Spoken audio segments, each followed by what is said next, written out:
Will Smith a gagné 40 millions de dollars pour ce film et son budget n'est que de 50 millions. Salut à tous, ici Reg et bienvenue dans cette vidéo. On va parler un peu de pourquoi Will Smith a gagné autant d'argent pour ce petit film en soi. En plus de ça, il y a d'autres acteurs dans ce film qui n'ont pas coûté quelques dizaines de milliers d'euros. Voilà, ils ont eu un cachet un peu plus important. Mais Will Smith a quand même récolté 4/5 du budget. C'est quand même assez colossal. Et je fais cette vidéo le jour de la sortie du film. En effet, le film s'appelle King Richard ou alors La méthode Williams en France. Il est sorti aujourd'hui au cinéma et je vais vous en faire la critique juste après, vous expliquer pourquoi il a gagné autant d'argent. Faut savoir que si ça vous intéresse, je ferai une vidéo des acteurs les mieux payés pour un seul film. Vous allez voir, je vais vous donner plein d'exemples dans cette vidéo, c'est assez étonnant. Après, c'est vrai qu'on sait jamais la vérité. Des fois, c'est des grosses rumeurs, des fois, c'est des sources officielles, des fois, c'est clair et net marqué. On le sait, il n'y a pas de souci. Mais des fois, c'est de la spéculation avec une certaine forme de vérité. Peut-être il y a quelques millions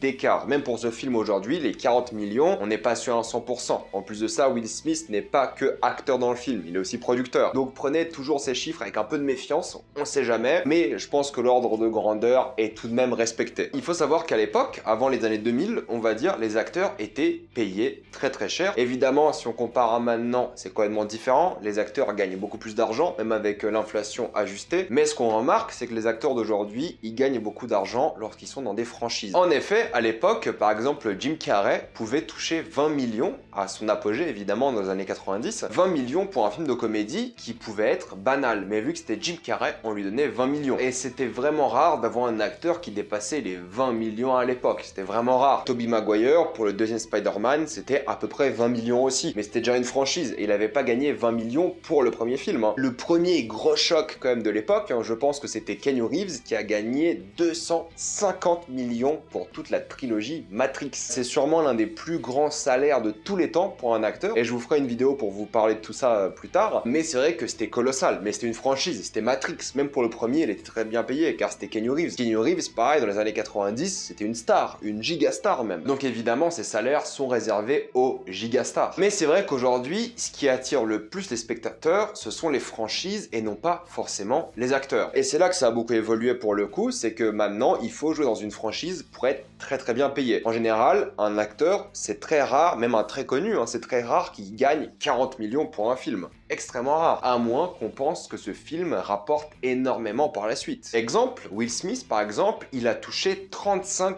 millions pour Bright. Normalement, il y aura une suite à Bright, donc il y avait toute cette volonté de créer une franchise avec Will Smith. Pareil avec Will Smith, il a l'un des plus gros chèques pour un seul film, et ça arrive souvent à Hollywood, lorsqu'on demande à un acteur de revenir pour un film, en général, il reçoit un très gros cachet. On l'a vu avec Indiana Jones, Harrison Ford a touché 65 millions pour le 4e Indiana Jones. Tom Cruise, il a touché pareil 75 millions pour le 4e Mission Impossible. Et Will Smith a touché normalement 100 millions pour Men in Black 3. Oui, 100 millions, c'est colossal. Mais c'est là que le salaire est un peu différent. En fait, le salaire pour les acteurs, c'est pas que le salaire qu'on te donne à la fin ou avant que tu aies joué dans ton rôle, tout simplement. Ils arrivent à négocier le salaire de base, voilà, donc là, Will Smith, il a touché 40 millions. Et ensuite, ils arrivent à négocier des pourcentages sur le box-office. Sandra Bullock a touché 70 millions avec Gravity, car il me semble qu'elle avait un 15% du box-office. Négociation de malade. Donc si vous jouez dans un film et vous négociez même 1 ou 2% du box-office du film dans votre poche, sauf si Hollywood fait de la comptabilité un peu d'escroc comme ils le font, cherchez sur Google Hollywood Accounting, normalement vous encaissez un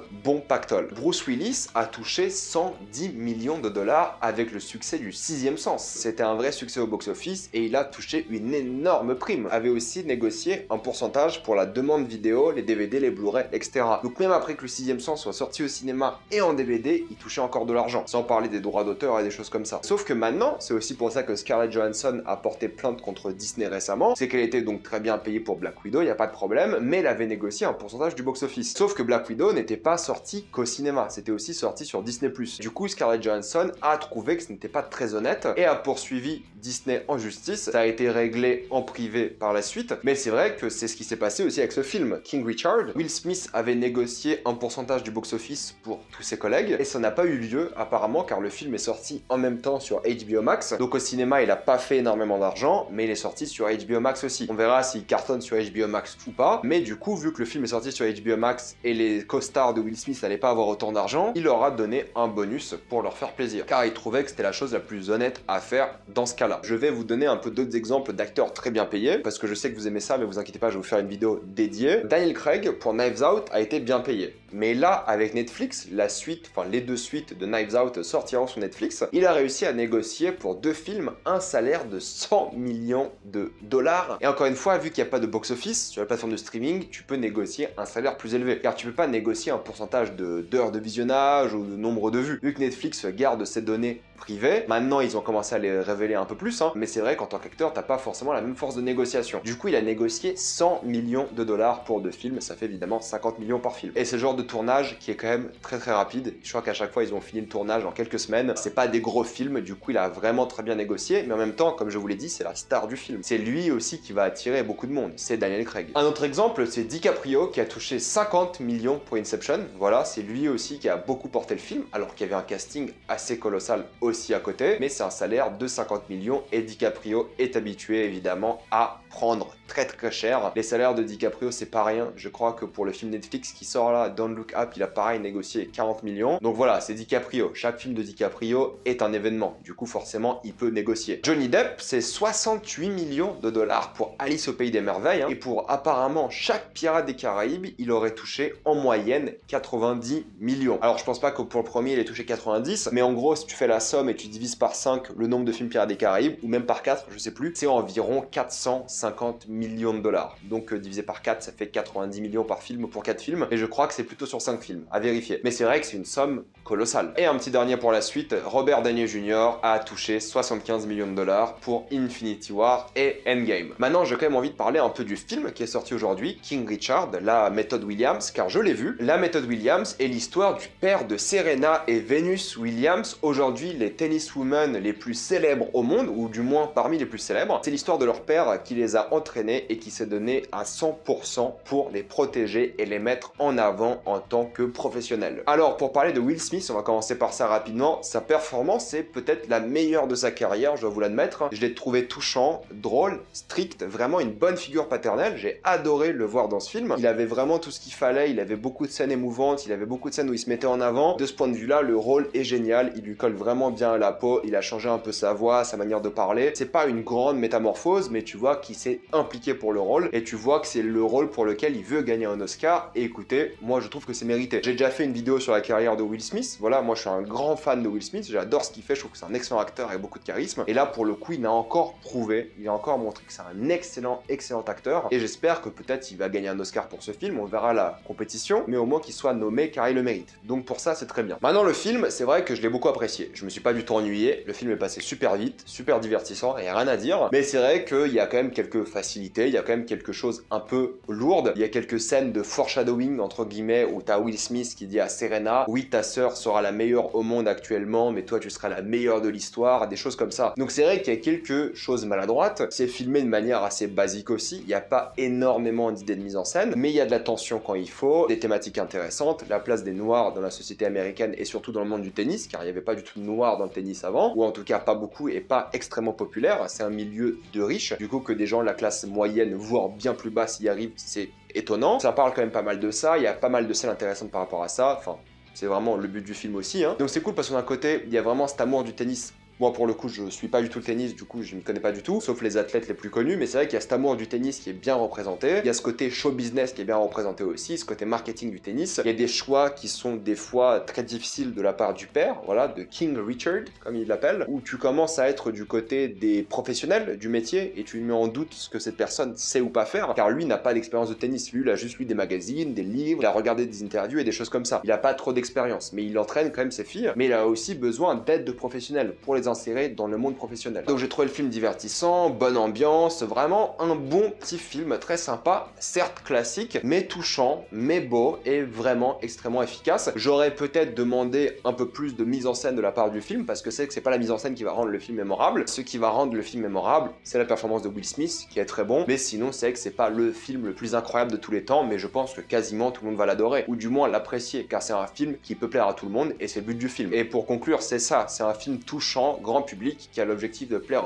au plus de monde possible. C'est pour ça que je pense que c'est un bon film à voir sur HBO Max aussi aux États-Unis, car je pense pas que les Américains se soient déplacés pour ça, mais nous, on peut se déplacer pour ça, et on devrait, car c'est un bon, vrai divertissement, et je vous conseille, vous allez vraiment passer un bon moment devant, ça y a aucun doute, et vous devriez foncer le voir au cinéma. Ne vous attendez juste pas au meilleur film de tous les temps, mais un film très divertissant que vous allez sûrement apprécier et qui va vous faire sentir des émotions. Voilà, mettez-moi dans les commentaires ce que vous avez pensé de ce film, et trouvez-vous que c'est normal que Will Smith soit autant payé pour ce film. En même temps, si on est honnête avec nous, s'il n'y avait pas Will Smith dans ce film, on serait peut-être pas allé le voir, donc c'est normal qu'il soit payé autant. D'après moi, je trouve que c'est normal, il n'y a rien de surprenant de ce point de vue-là. Il a tellement un star power que c'est juste logique, d'après moi, qu'il soit payé autant. Avant de partir, j'aimerais quand même vous parler de quelque chose que je trouve assez important, mine de rien. Sachez qu'en France, le mot de passe le plus utilisé est 1, 2, 3, 4, 5, 6. La France est l'un des pays par habitant où le plus de mots de passe sont divulgués. Et en France, 81 sur 200 mots de passe peuvent être piratés en moins d'une seconde. Et c'est pour ça que j'ai envie de vous conseiller le sponsor de cette vidéo, NordPass, qui est un générateur de mots de passe nouvelle génération extrêmement sécurisé et simple à utiliser. On est aujourd'hui dans un monde où il y a de plus en plus de plateformes de streaming, et c'est vrai qu'à chaque fois, il faut créer un nouvel identifiant, un nouveau mot de passe, car vous le savez très bien, vous ne pouvez pas utiliser le même mot de passe partout. Vous pouvez pas rajouter un 1 ou un point d'exclamation à la fin, ça marche pas. Faut changer à chaque fois le mot de passe. Et c'est vrai que c'est toujours compliqué de se rappeler de tous ces mots de passe, c'est vrai que c'est difficile d'à chaque fois en inventer un nouveau. C'est là que NordPass intervient de manière facile et efficace. C'est vraiment un portefeuille de mots de passe, mais aussi un générateur de mots de passe. Donc de une, vous allez stocker tous vos mots de passe et vos identifiants et même vos coordonnées bancaires en un seul endroit. D'ailleurs, les coordonnées bancaires, c'est génial, car si vous voulez renouveler votre abonnement Netflix pour une raison ou une autre, vous vous êtes désabonné quelques mois et vous voulez revenir, avec NordPass, vous appuyez sur suivant et vous payez sans problème. Tout est enregistré et sécurisé, mais vu que vous devez à chaque fois créer de nouveaux mots de passe pour les nouvelles plateformes de streaming et des choses comme ça, eh bien, il faut utiliser le générateur de mots de passe. Au fait, c'est un générateur qui permet de créer des mots de passe extrêmement sécurisés. Il y a un outil sur NordPass qui s'appelle Password Health, qui est super intéressant, car en fait, il juge vos mots de passe. Il vous dit si vos mots de passe sont puissants ou pas. Et au fait, avec ce générateur de mots de passe, vous pouvez les changer et en créer un puissant et sécurisé. En plus de ça, ça permet aussi de savoir si vos mots de passe ont fuité quelque part sur Internet. NordPass va scanner cela et vous dire de changer les sites parmi lesquels vos mots de passe ont été divulgués. Et ça permet aussi de vous dire les sites Internet qui ont l'air suspects et de ne pas les utiliser. Et après avoir vu un film ou une série, vous avez souvent envie de donner votre avis sur les réseaux sociaux, sur voilà n'importe quel site comme Allociné, Sens Critique. Et bien, si on arrive à voler votre identité par rapport à ces sites, on peut souvent avoir votre adresse, votre numéro de téléphone. Donc c'est vraiment important d'avoir des vrais mots de passe sécurisés. Et parmi les films que vous avez adorés, par exemple sur Netflix, vous pouvez partager votre compte Netflix via NordPass au lieu de partager vos mots de passe via une application de discussion ou un email, ce qui est extrêmement dangereux. Vous partagez votre mot de passe directement via NordPass et il n'y a aucun problème, c'est extrêmement sécurisé. Voilà, vous avez accès à 70% de réduction sur NordPass grâce au lien dans le commentaire épinglé et dans la description, ou grâce au code promo Reg et les Gorillas. Et avec cette promotion, vous avez le droit à un mois offert supplémentaire gratuit. Vous êtes évidemment remboursé ou satisfait sous 30 jours. Comme d'habitude, pensez à vous abonner à la chaîne pour plus de vidéos. Mettez un j'aime et partagez cette vidéo, ça aide beaucoup la chaîne. Si vous voulez soutenir la chaîne, devenez membre soutien sur YouTube. Suivez-moi sur tous mes réseaux et moi je vous dis à la prochaine fois.